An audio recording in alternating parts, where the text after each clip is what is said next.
Tady se cvičívá na těchto podložkách.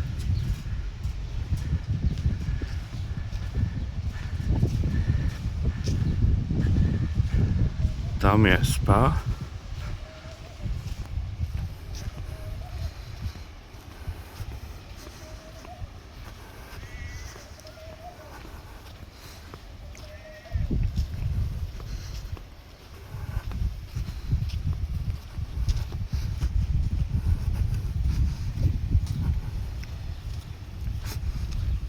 Tady je dětský klub.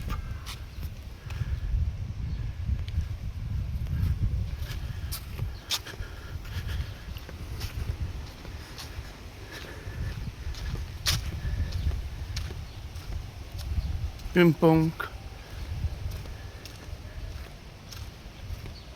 Záchody.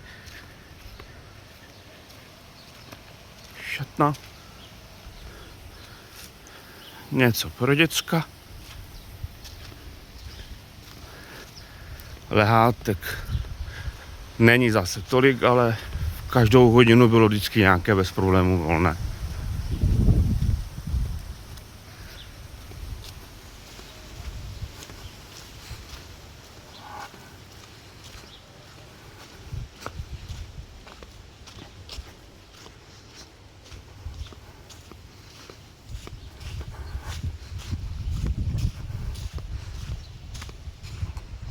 Moře, žádný odliv.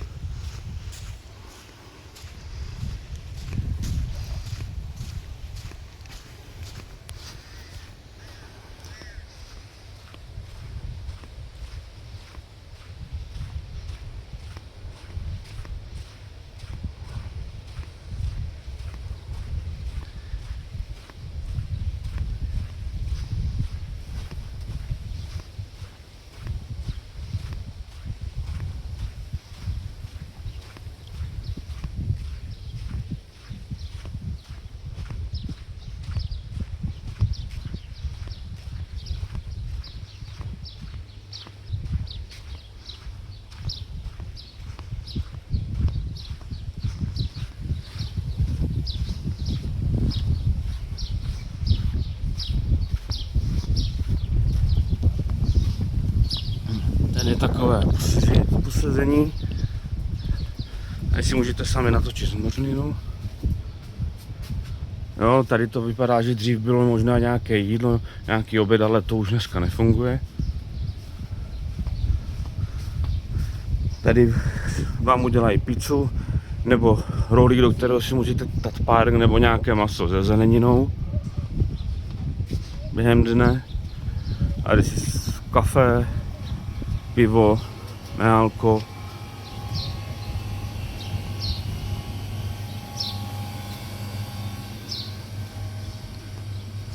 Placený vitamin bar. Tady za kartičku dostanete osušku na pláž. Nějaký menší obchůdek. No a takové domečky s ubytováním. Jsou tady asi 3-4 řady 2 až 3 patrových takovýchhle domečků.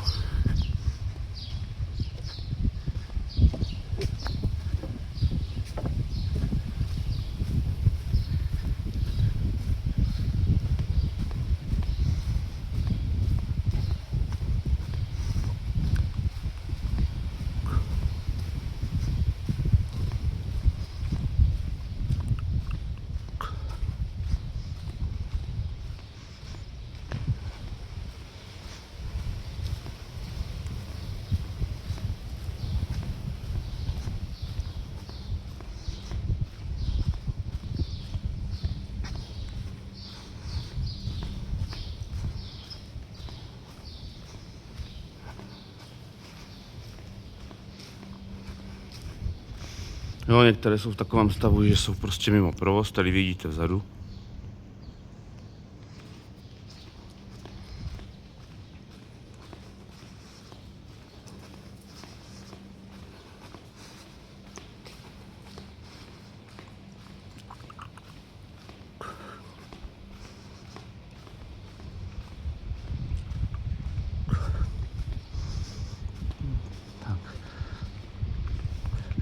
A Tam bývají večer nějaká vystoupení, bazén, vedle je dámské večer, teda funguje.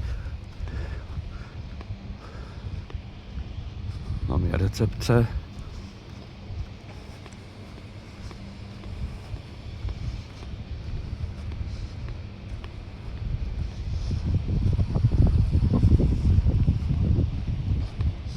Tady je jídelna, venkovní část. Vedle je pánské WC, ale které je teda mimo provoz. Aha, tak už není. Tak pardon.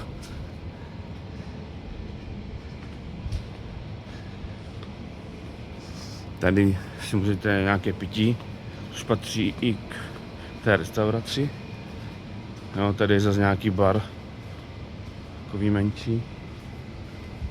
Tady tohle patří taky k té restauraci, kde vám udělají nějakou omeletu, holského, kohranolky a podobně. Tohle je restaurace na oběd, na večeřu a na snídani. Tam se za chvilku taky dostaneme.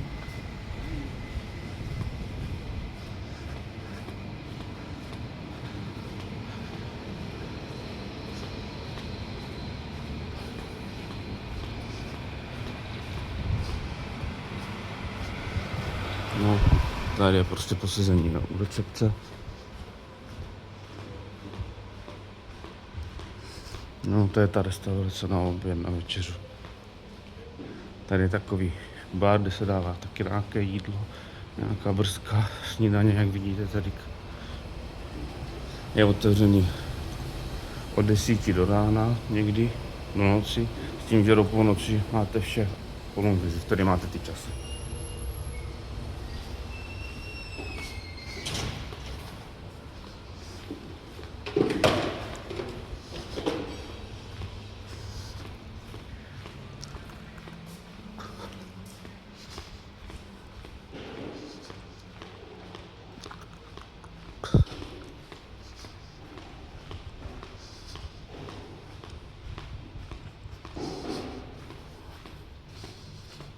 No, nějaký bar,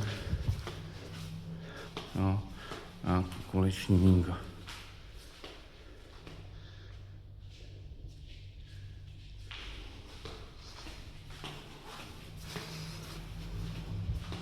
Tady jsou záchody u recepce, italská restaurace à la carte, jenom zapojí v ceně.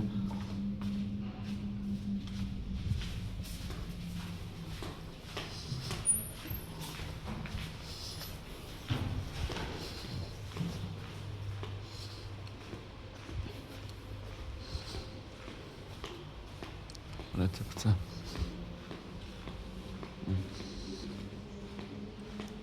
Tady taky nějaké pití bývá přes den.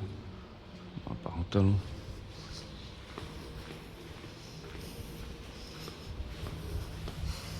No, tady se jde ven z hotelu.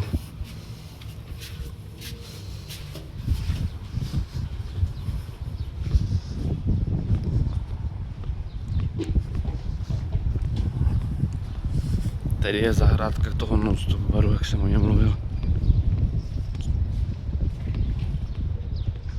Jo, což je krásný, že tady vidíte vlastně na ulici, jak to tady žije. No, ale nějaké obchůdky a tak dále a tak dále.